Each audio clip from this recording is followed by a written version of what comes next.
Assalamualaikum warahmatullahi wabarakatuh. Apa kabar sobat-sobat semuanya? Oke, mari kita lanjutkan saja ceritanya. Tapi seperti biasa bantu tekan tombol like terlebih dahulu. Bab 695. Tidak ada jalan keluar. Setelah keong kecil itu berganti pemain, suaranya menjadi lebih hidup. Perkemahan faksi Beidou dipenuhi dengan berbagai macam percakapan larut malam. Awalnya Chu Chen mendengarkan dengan penuh minat, tetapi setelah setengah jam, ia merasa percakapan itu tidak berarti dan membosankan. Sebagian besar berisi keluhan, dan isi keluhannya serupa. Semua ini salah Zandong San. Jika kita baru saja memasuki pulau terlarang dan mencari peluang di tepian seperti biasa, semua orang pasti sudah kembali dengan muatan penuh. Namun kali ini, nafsu makan Zandong San terlalu besar, dan dia malah masuk jauh ke tengah pulau terlarang, yang menyebabkan situasi seperti ini. Kami menerobos masuk, dan orang-orang di dalam bergegas keluar. Jika kita tidak meninggalkan tempat terkutuk ini secepat mungkin, siapa di dunia seni bela diri yang dapat menahan panah dewa dari langit? Saya merindukan istri saya. Sekarang setelah kau menyebutkannya, tiba-tiba terpikir olehku bahwa keponakanmu Wang, tetanggamu, sering datang ke rumahmu untuk makan. Kakak sedang mempelajari keong kecil itu. Aku penasaran apakah dia bisa menemukan sesuatu. Audio milik Apa Soper yang ada di Channel. dalam hutan ini? Mungkin itu cara untuk pergi. Lambat laun suasana menjadi sunyi. Chu Chen tidak dapat mendengar banyak suara dari keong kecil itu, jadi ia menyingkirkannya begitu saja.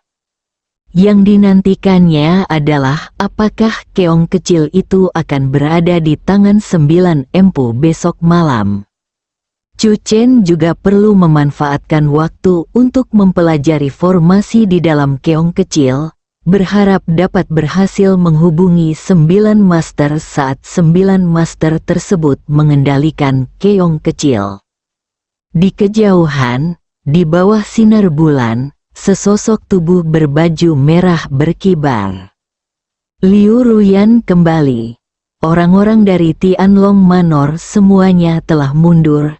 Chu Chen berkata, "Bagaimana situasi di luar?"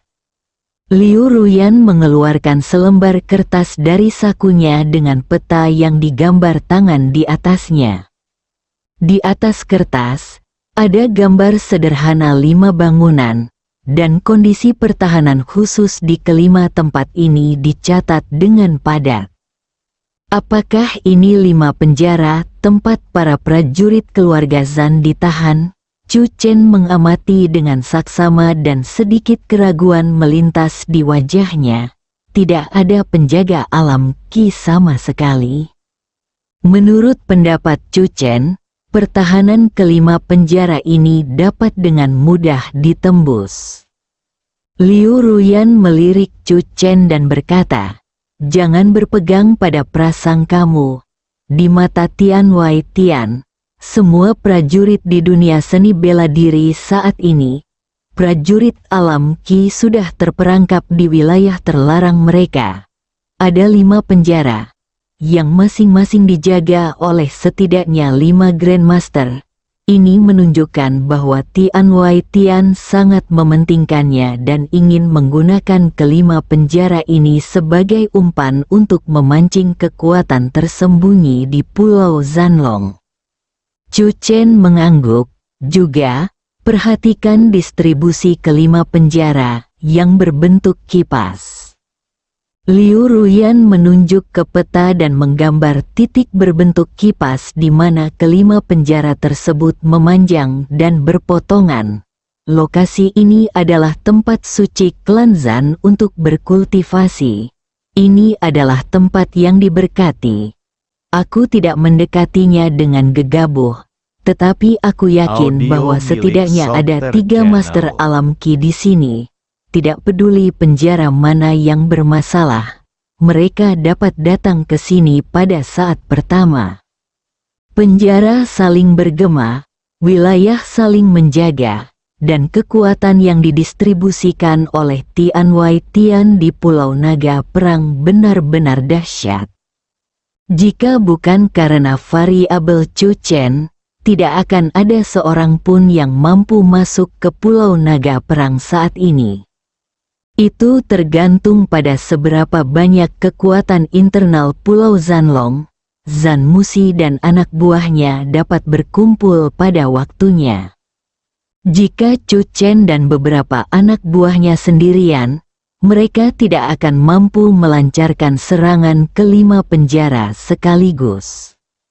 Hilangnya beberapa tim patroli juga menarik perhatian. Orang yang bertanggung jawab atas penyelidikan tersebut adalah utusan khusus dari dunia luar. Nama belakangnya Wan dan namanya Bonan, Liu Ruyan berkata. Namun, Gandong telah melakukan pekerjaan yang baik dalam menjaga rahasia. Utusan khusus Wan Bonan belum menemukan orang tersebut di Tianlong Zuang. Ketika saya kembali, saya meninggalkan beberapa petunjuk yang samar-samar. Saya harap dia dapat menemukan tempat ini sesegera mungkin. Kakak Liu pintar, Chu Chen tersenyum.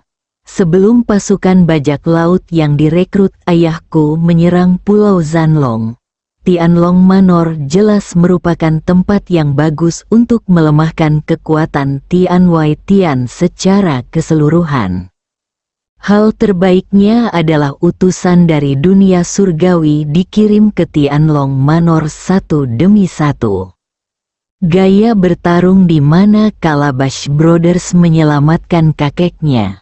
Ngomong-ngomong, Suster Liu, apakah kamu tahu siapa saja yang ditahan di 5 penjara itu?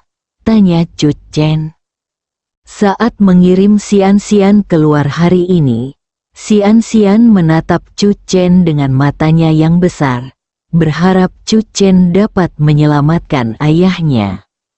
Liu Ruyan melirik Chu Chen tanpa berkata apa-apa. Apakah menurutmu aku ini dewa? Bahkan jika dia menyelinap ke penjara, Liu Ruyan tidak akan bisa mengetahui identitas orang yang dipenjara. Mereka tidak memiliki tanda pengenal yang tergantung pada setiap diri mereka. Chu Chen mengeluarkan keong kecil itu dan memberikannya kepada Liu Ruyan. Sekarang giliran Beidou untuk mengambil alih keong kecil itu. Liu Ruyan mendengarkan sebentar dan berkata, sepertinya Sekte Beidou juga tidak memiliki cara untuk mempelajari keong kecil. Hanya karena Sekte Beidou tidak bagus, bukan berarti Sekte Jiuxuan tidak bagus. Chu Chen berkata. Aku punya firasat bahwa ketika 9 guruku mengendalikan keong kecil, kita dapat memahami formasi di dalam keong kecil bersama-sama, dan kita pasti akan beresonansi satu sama lain. Malam itu, Chu Chen dan Liu Ruyan duduk di atap, menatap ke bulan, menatap ke arah keong kecil, menunggu Calabash Brothers di kejauhan. Bukan, itu adalah utusan surgawi. Daerah Pulau Zanlong penuh dengan pegunungan dan anginnya dingin dan menggigit. Medan ini juga yang membuat beberapa prajurit dari Pulau Naga Perang berhasil terhindar dari kejaran Tian Wai Tian. Mereka sangat mengenal medan Pulau Naga Perang, dan mengandalkan medan ini untuk menghadapi Tian Wai Tian. Namun, perbedaan kekuatan yang sangat jauh memaksa mereka untuk melarikan diri seharian. Sebuah gua yang gelap, sekelompok prajurit dari Pulau Naga Perang berkumpul di gua, dipimpin oleh Zan Yu, seorang tetua pelindung Pulau Naga Perang. Zan Yu adalah seorang seniman bela diri di tahap akhir tahap Grandmaster. Ketika Pulau Zanlong hancur, ia memimpin para prajurit keluarga Zan untuk berjuang keras dan akhirnya mundur ke gunung ini. Dari lebih dari 200 prajurit yang mengikutinya pada awalnya, hanya kurang dari 50 yang tersisa. Di dalam gua, semua orang diam-diam membalut luka mereka. Dalam beberapa hari terakhir, para prajurit Tian Wai Tian tampaknya telah mengetahui perkiraan lokasi persembunyian mereka dan telah mengerahkan pasukan mereka. Semakin banyak tim patroli muncul di gunung. Mereka tidak punya tempat untuk mundur. Tiba-tiba terdengar isak tangis pelan di dalam gua yang sunyi itu. Wajah muda, dengan lengan kiri terluka dan darah di luka yang diperban. Pada saat ini, dia menundukkan kepalanya dan menangis. Suaranya sedikit bergetar. Bagaimana kalau menyerah saja? Selama kita tidak melawan, Tian Wai Tian tidak akan membunuh kita semua. Desir, desir, desir, semua mata tertuju pada pejuang muda ini. Kalau saja pendekar muda itu mengatakan hal itu beberapa hari yang lalu, ia pasti langsung dituduh dengan marah. Namun sekarang, mereka berada dalam situasi putus asa. Tanpa tujuan lain, menyerah tampaknya menjadi satu-satunya jalan keluar. Bab 696. Dua tuan muda keluarga Zan, tangisan sang pejuang muda dan kepasrahannya yang putus asa bergema di dalam gua bagaikan mantra. Semua orang terdiam, seolah-olah mereka diam-diam menyetujui gagasan prajurit muda itu. Mereka ingin bertahan hidup. Pada saat ini, mereka tampaknya dapat mendengar suara langkah kaki orang-orang di luar yang mencari mereka. Semua orang tahu gaya Tian Wai Tian, menyerah adalah satu-satunya jalan keluar. Siapapun yang menolak menyerah akan dibunuh di tempat atau di penjara, disiksa, dan menjalani kehidupan yang lebih buruk daripada kematian. Sang pendekar muda menyeka air matanya. Tubuhnya gemetar tak terkendali dan meringkuk. Aku benar-benar tidak ingin mati.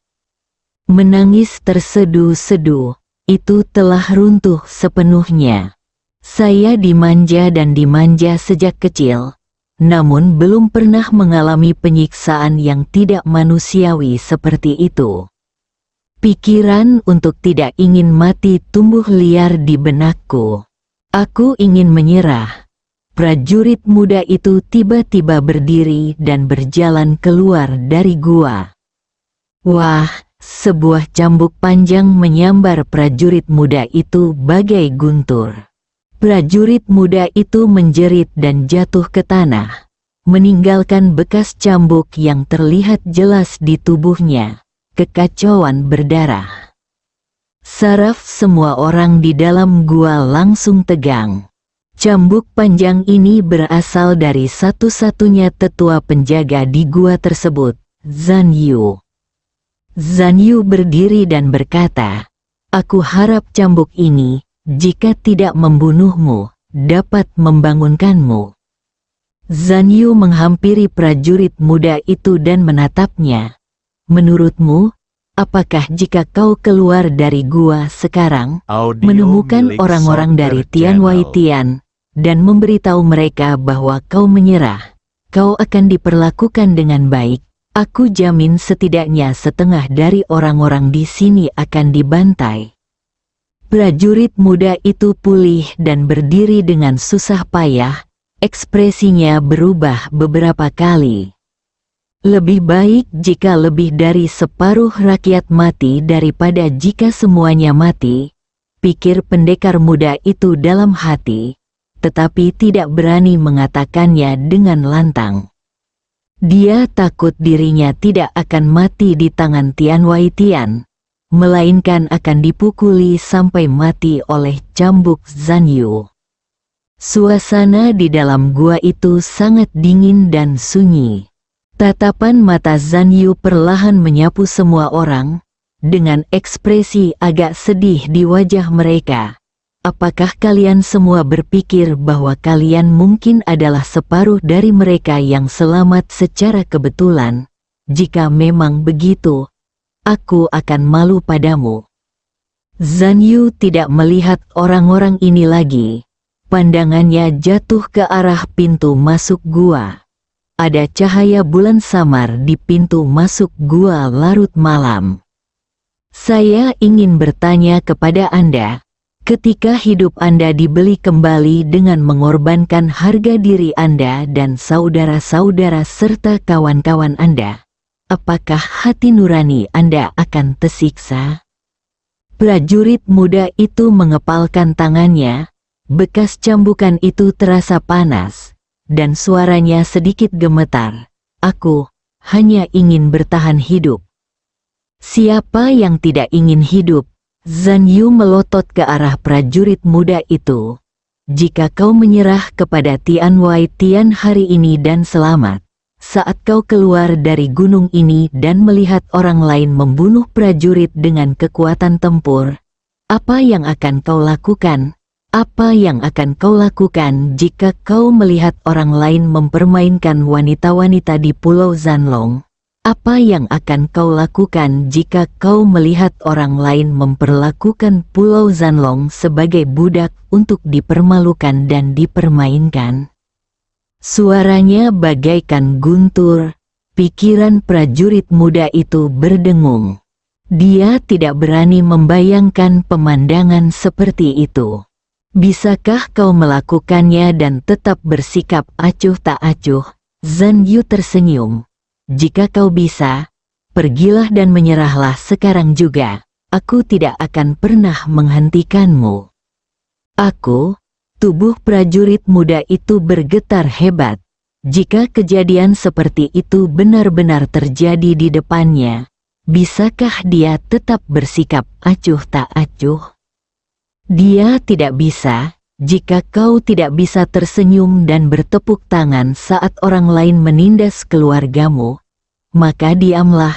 Zhan Yu menatap prajurit muda itu, karena saat itu kau akan mati juga. Daripada kehilangan seluruh harga dirimu, dipermalukan, lalu dibunuh, mengapa kamu tidak melawan mereka sampai mati dengan tetes darahmu yang terakhir? Kata-kata terakhir Zhan Yu bergema di dalam gua. Prajurit muda itu terjatuh ke tanah. Dia duduk di sana dalam keadaan linglung, tidak bergerak selama beberapa saat, dan setelah beberapa saat, dia mulai menangis dengan keras. Dia benar-benar hancur. Perkataan Zhan Yu bergema bagai guntur di gendang telinga semua orang di dalam gua. Seperti guntur di telinga seseorang, banyak orang tampak malu. Satu persatu mereka berdiri. Yuhufa benar. Rumah kami telah diduduki. Haruskah harga diri kami diinjak-injak juga?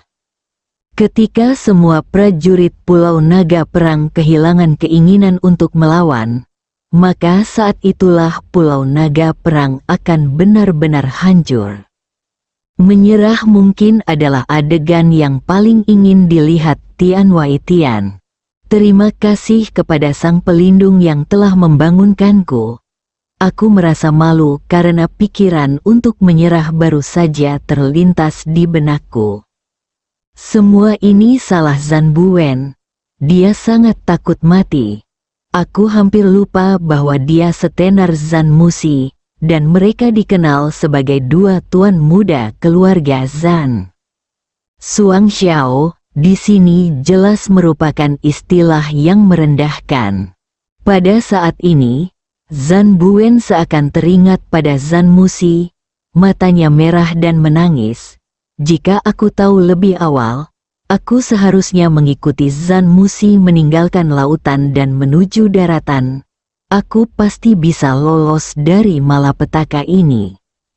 Apakah kamu tidak tahu bahwa Tian Wei Tian juga telah mengirim orang ke negeri itu? Zhan Yu menatap Zhan Buwen dan berkata dengan dingin, Zhan Wudi dan para penjaga lainnya semuanya telah terbunuh. hanya keberadaan Zan Musi yang tidak diketahui.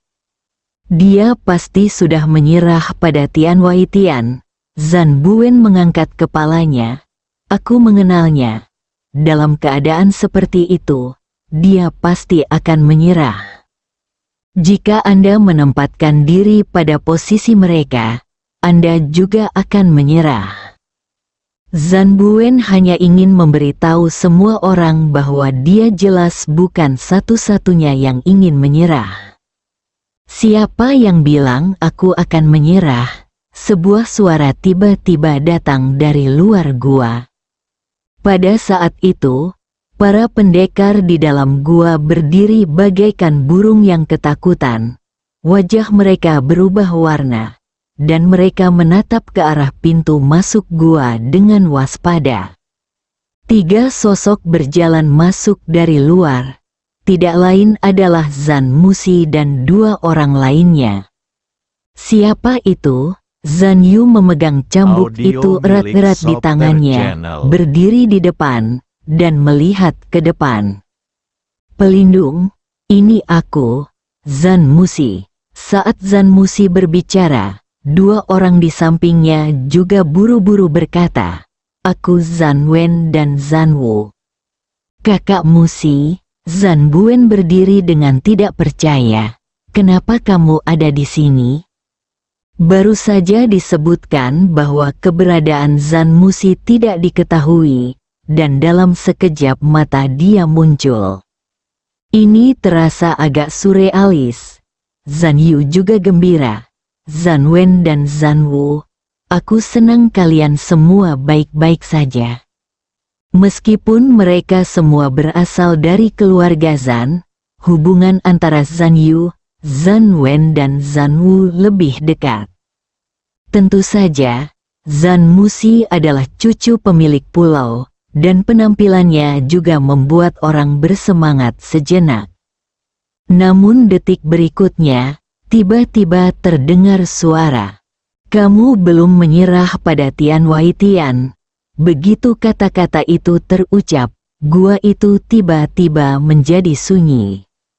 Semua mata tertuju pada Zan Musi. Benar saja, ini adalah Zan Musi, salah satu dari 2 tangan keluarga Zan. Dibandingkan dengan ekspresi Zan Buen yang pingsan tadi, ekspresi tenang Zan Musi saat ini dengan mudah membuat orang berpikir bahwa dia telah membelot ke Tian Wai Tian. Menyerah? Tidak mungkin, Zan Musi berkata dengan keras. Aku meminta bantuan dan memasuki Pulau Zanlong dari lorong rahasia di balik tebing. Aku menyelamatkan Suster Fang Li dan Xian Xian, lalu pergi ke Istana Tianlong dan mengambil alih kembali Istana Tianlong. Sekarang, kita harus menyatukan pasukan keluarga Zan yang tersebar di sekitar Pulau Zanlong, melakukan serangan balik sekaligus, dan merebut kembali Pulau Zanlong. Terjadi keheningan total di dalam gua itu. Waktu yang lama, Zan Buen berbicara dengan hati-hati. Kakak Musi, apakah kamu baik-baik saja? Bersambung.